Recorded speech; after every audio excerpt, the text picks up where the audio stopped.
میرے شوہر ٹیکسی چلاتے تھے۔ مسافروں کی گفتگو ریکارڈ کرنا ان کا مشغلہ تھا۔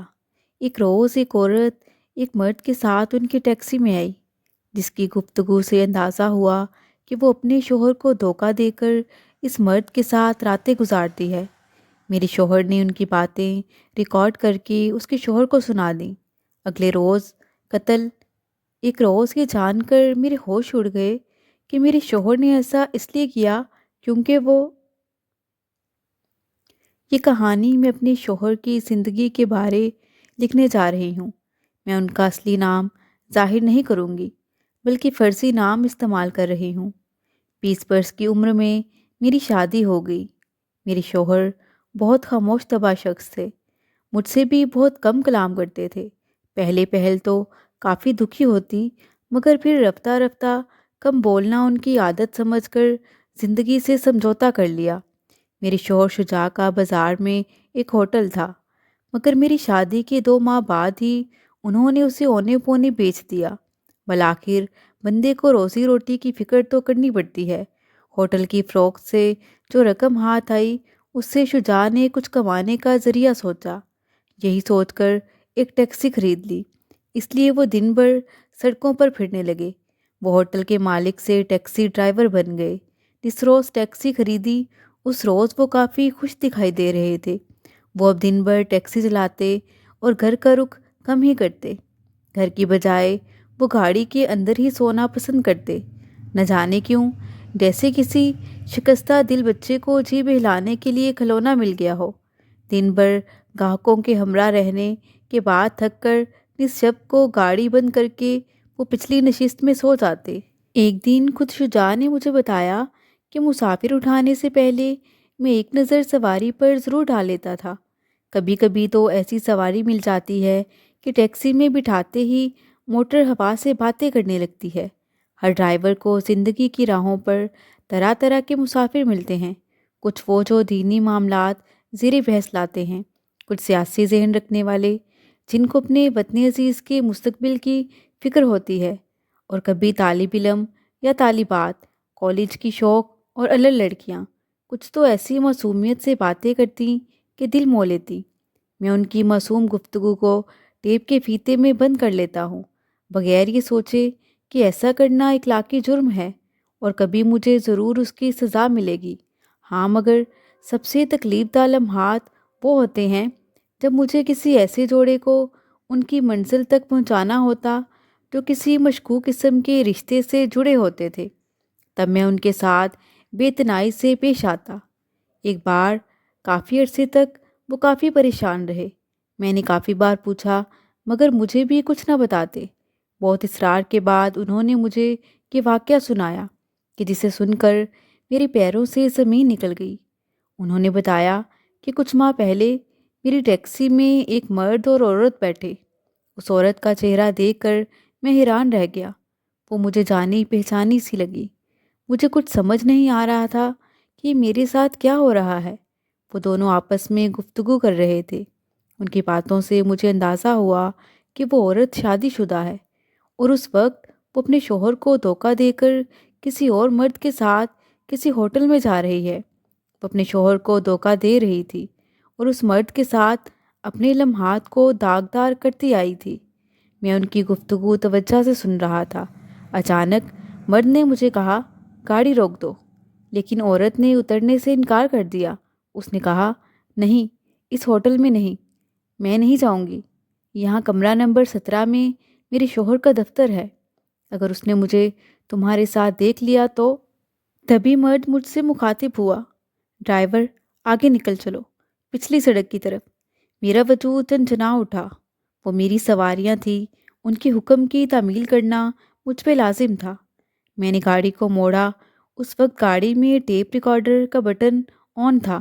کسی کی بیوی کسی اور کے پہلو میں تھی، لیکن یہ اس وقت ایسے جڑے بیٹھے تھے جیسے کبھی جدا نہ ہوں گے، اور ایسی گفتگو کر رہے تھے جیسے ان کا بہت گہرا رشتہ ہو۔ میں آئینے میں ان کی حرکات و سکنات کا جائزہ لے رہا تھا۔ تبھی اس عورت کا چہرہ دیکھ کر دل میں اس عورت کے لیے نفرت سی ابھری۔ جی چاہا اسے بیچ بازار میں اتار دوں، مگر مجھے ضبط سے کام لینا تھا۔ وہ اپنا آج کا پروگرام طے کر چکے تھے۔ ایک دوسرے اچھے ہوٹل کے سامنے وہ اپنی منزل پر اتر گئے اور کسی کی منزل کھوٹی کر گئے۔ تاہم دوران سفر ان کی گفتگو حرف بہ حرف ٹیپ کے فیتے میں قید ہو چکی تھی۔ ان کو کیا خبر تھی کہ مسافروں کی گفتگو ٹیپ کرنا میرا مشغلہ تھا، جسے تنہائی کا غم غلط کر کے میں یہ گفتگو باش کر دیا کرتا تھا۔ لیکن آج میرا ارادہ کچھ اور ہو گیا۔ ان کو اتار کر میں سیدھا اس عمارت پہنچا جہاں کمرہ نمبر 17 میں مصطفیٰ کے شوہر کا دفتر تھا۔ کیا آپ کا نام گل خان ہے؟ جی ہاں، اس نے شائستگی سے جواب دیا۔ مجھے آپ سے کچھ کام ہے، ذرا باہر آئیے۔ میں نے جب اس کو مختصراً اس کی بیوی کے بارے بتایا تو وہ حیرت میں ڈوب گیا، جیسے اسے یقین نہ ہو۔ میں نے اسے اپنے ساتھ چلنے کو کہا تو وہ میری ٹیکسی میں آ کر بیٹھ گیا۔ میں نے اس کے بیٹھتے ہی ٹیپ ریکارڈر آن کر دیا۔ بیوی کے ساتھ ایک غیر شخص کی گفتگو سن کر اس کا چہرہ متغیر ہوتا جاتا تھا۔ میں نے کہا، جناب، کیا آپ اس آواز کو پہچان رہے ہیں جو آپ کے خلاف کسی غیر کے سامنے زہر اگل رہی ہے؟ وہ شخص دکھ بھرے لہجے میں کہنے لگا، اچھی طرح۔ مہربانی ہوگی، ذرا تم مجھے میرے گھر تک پہنچا دو۔ مجھے لگا اس کی حالت ٹھیک نہیں ہے، پھر بھی اس نے حوصلے سے کام لیا۔ اسے اس کی بتائی ہوئی جگہ اتار کر میں نے ایک ریسٹورنٹ میں کھانا کھایا اور پھر سکون کی نیند سو گیا۔ اس رات مجھے خوب گہری نیند آئی۔ صبح سویرے حسب معمول بیدار ہوا، ناشتہ لے کر آیا، وہاں سے تازہ اخبار بھی ہا کر سے لیا اور ورگردانی کرنے لگا۔ اچانک نظر ایک خبر کی سرخی پر پڑ گئی۔ خبر نہایت ہولناک تھی۔ تفصیل پڑھ کر مجھے پسینہ آ گیا اور میرے ہاتھ پاؤں جیسے سن ہو گئے۔ خبر اسی شخص کے بارے میں تھی جو کل شام میری ٹیکسی میں بیٹھا تھا۔ گل خان نے اشتعال میں آ کر اپنے 3 معصوم بچوں کو ان کی ماں سے محروم کر دیا تھا۔ اب وہ پولیس کی تحویل میں تھا۔ اخبار میں خاتون کے ساتھ اس کے 3 معصوم بچوں کی تصویریں بھی تھیں۔ ان تصویر کو دیکھ کر اپنے کیے پر میری آنکھوں سے آنسو بہہ نکلے۔ وہ مجھ سے کہنے لگے، میں اقرار کرتا ہوں سلمیٰ کہ اس روز مجھ سے ایک بڑی غلطی سرزد ہوئی تھی۔ مجھ سے کتنی بڑی بھول ہو گئی تھی۔ میں نے ایک بے وفا عورت کا راز فاش کر کے اس کے بچوں کو کس جرم کی سزا دی تھی۔ میں نے ان کو ماں اور باپ دونوں کے پیار سے محروم کر دیا تھا۔ بے شک میں نے بہت بڑا گناہ کیا تھا، خدا مجھے معاف کر دے۔ یہ کہہ کر شجاع پھوٹ پھوٹ کر رونے لگے۔ میں حیرت سے ان کا منہ دیکھ رہی تھی۔ انہیں چپ کرانے اور تسلی دینے کا حوصلہ بھی مجھ میں نہ تھا۔ دم بخود تھی کہ جس شخص کو سیدھا سادہ اور نرم دل سمجھتی تھی وہ اس قدر شقی القلب بھی ہو سکتا ہے۔ جب مجھے اپنے شوہر کا اس واقعے سے تعلق کا پتہ چلا تو میرے پیروں سے زمین نکل گئی۔ شجاع نے شاید اپنے اس راز کا ابھی تک کسی سے اظہار نہ کیا تھا، تبھی منو بوجھ ان کے دل پر رہتا تھا۔ مجھ کو اپنا سچا جیون ساتھی سمجھ کر بات بتا دی جو شاید عمر بھر وہ کبھی کسی سے نہ کہہ پاتے۔ اس واقعے کے بعد انہوں نے ٹیکسی بیچ دی اور دوبارہ ایک چھوٹا سا ہوٹل کھول لیا تھا۔ اب میں آپ کو بتانا چاہتی ہوں کہ آخر میرے شوہر نے ایسا کیوں کیا۔ میری ساس بتاتی تھی کہ شجاع مجھ سے شادی سے قبل بہت اداس رہتے تھے۔ وہ آدم بیزاری کی حد تک تنہائی پسند ہو گئے تھے۔ اپنی والدہ تک سے ہفتوں بات نہ کرتے، جس کا سبب یہ تھا کہ ان کی پہلی بیوی نے انہیں بے وفائی کا زخم دیا تھا۔ وہ اپنی بیوی کو بہت چاہتے تھے، لیکن وہ کسی اور شخص کے ہمراہ چلی گئی تو ان کا دل عورت ذات سے کھٹا ہو گیا۔ شجاع نے بیوی کی بے وفائی کا اتنا صدمہ لیا کہ گوشۂ نشین ہو گئے۔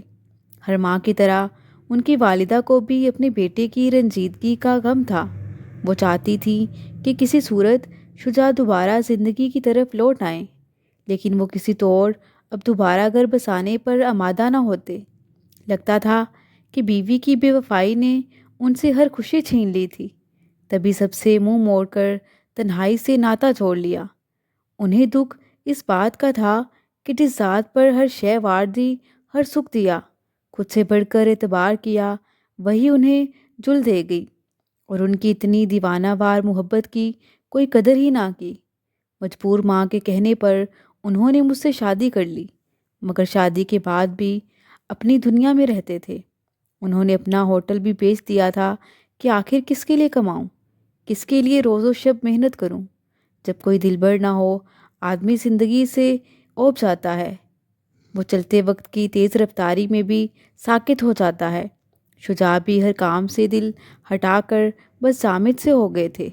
سچ ہے، جب دلدار نہ رہے دن اور رات بھی دشمن بن جاتے ہیں، لیکن کتنا ہی دکھ کیوں نہ سہنا پڑے، روزی روٹی کا وسیلہ تو کرنا ہی پڑتا ہے۔ شاید کہ وہ بھی صرف اپنی بوڑھی ماں کے لیے، کہ جن کو ہر حال میں پیٹ بھرنے کے لیے 2 وقت کی روٹی درکار تھی۔ اب ان کے دل کی یہ کیفیت تھی کہ ایک جگہ قرار سے بیٹھنے سے معذور تھے۔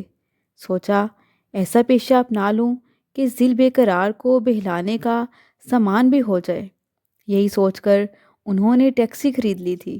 اس روز جب وہ مرد اور عورت ان کی ٹیکسی میں بیٹھے تو انہوں نے مجھے بتایا کہ سلمیٰ، پہلے پہل جب مجھے اس عورت کا عکس گاڑی کے آئینے میں نظر آیا تو وہ مجھے عائشہ ہی نظر آئی۔ جانے پہ کیا ہوا کہ میری بینائی کے سامنے سے جال سا پھیل گیا اور اس کی شبیہ یکدم ایک کرہ صورت بن کر آنکھوں کے سامنے پھرنے لگی، جیسے میرا کلیجہ نوچنے آئی ہو۔ دل میں بہت درد سا اٹھا۔ میں نے اپنی آنکھیں بند کر لیں، دوبارہ کھولیں تو وہ عائشہ نہیں تھی۔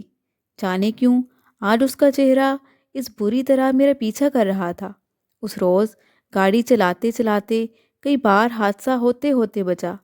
میرے دل کی حالت عجیب سی ہو رہی تھی۔ اوپر سے اس عورت کا اپنے شوہر کو دھوکے میں رکھنا اور اس مرد سے اس کی ایسی گفتگو سن کر مجھے بالکل ایسا لگ رہا تھا جیسے عائشہ مجھے دھوکہ دے رہی ہے۔ شاید یہ میری بے وفا بیوی کے سلوک کا رد عمل تھا جو میں نے ایسا کیا۔ میں نے شجاع سے کہا، آپ اس بے وفا کو اب تک نہیں بلا سکے؟ میں نے بیویوں والی روایتی جلن سے مجبور ہو کر سوال کر دیا، کیا وہ بہت خوبصورت تھی؟ وہ کہنے لگے، ہاں تھی تو بہت خوبصورت۔ میں اس پر فریفتہ تھا۔ وہ کہنے لگے، میں نے جب اس عورت کے شوہر کو اپنی ٹیکسی میں بٹھا کر اس کی بیوی کی اس مرد سے گفتگو سنائی تو اس سے کہا تھا کہ میں نے آپ کو یہ سب اس لیے بتایا کہ میں بھی ایسی ہی ایک ناگن کا ڈسا ہوا ہوں۔ شجاع کی یہ باتیں سن کر بے شک میں بہت افسردہ ہوئی تھی، لیکن ان کے دل کا بوجھ اب قدرے ہلکا ہو گیا تھا اور اس بات پر میں مطمئن تھی۔ وہ کہنے لگے، سلمیٰ، شکر کہ تم جیسی اچھی عورت بطور شریک حیات مجھے مل گئی، ورنہ شاید میں عمر بھر شادی نہ کرتا۔ امی نے کئی بار مجھ سے ہاتھ جوڑ کر کہا تھا، بیٹا اب مجھ پر رحم کرو اور شادی کر لو۔ میں نے تمہارے لیے بہت اچھی لڑکی دیکھ رکھی ہے، اب انکار مت کرنا۔ ان کی بوڑھی آنکھوں سے آنسو بہتے دیکھ کر میں نے ان کی بات مان لی۔ پھر ایک نظر تمہیں دیکھا تو دل نے گواہی دی کہ ماں ٹھیک کہتی ہیں، ان کا انتخاب صحیح ہی ہوگا۔ جن دنوں دوسری شادی کی سوچ بچار میں تھا، ایک روز کا واقعہ ہے۔ امی جان میرے لیے چائے بنانے کچن میں گئیں۔ میں اچانک ان کے پیچھے گیا، دیکھا تو ان کے دوپٹے میں آگ لگی ہوئی تھی، ان کا پلو جل رہا تھا، مگر ان کو خبر بھی نہ تھی۔ اگر میں اس وقت وہاں نہ پہنچا ہوتا تو اس روز میری ماں کے ساتھ ایک بڑا حادثہ ہو سکتا تھا۔ بس اسی دن میں نے فیصلہ کر لیا کہ انہیں زیادہ انتظار نہ کراؤں گا۔ میں سارا دن ہوٹل پر ہوتا تھا اور وہ گھر میں اکیلی ہوتی۔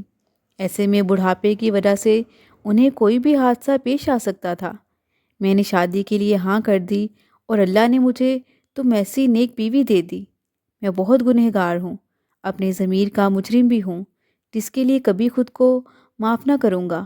پھر بھی خدا نے مجھے تم ایسی اچھی بیوی انعام کی صورت میں دی ہے، اور یہ میری ماں کی دعاؤں کا اثر ہے۔ تم یہ راز کسی کو نہ بتانا۔ میں نے تمام عمر اپنے شوہر کے راز کو راز رکھا اور کبھی اس واقعے کا کسی سے ذکر نہ کیا۔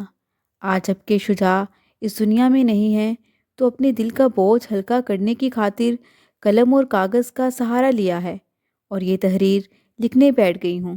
ساتھ ہی دعا کرتی رہتی ہوں کہ رب تعالیٰ میرے شوہر کی مغفرت کرے، کیونکہ کسی کے راز سے پردہ اٹھانا میرے اللہ کو پسند نہیں ہے کہ اس طرح کسی کو ناقابل تلافی نقصان پہنچ سکتا ہے، حتیٰ کہ کسی کی جان بھی جا سکتی ہے۔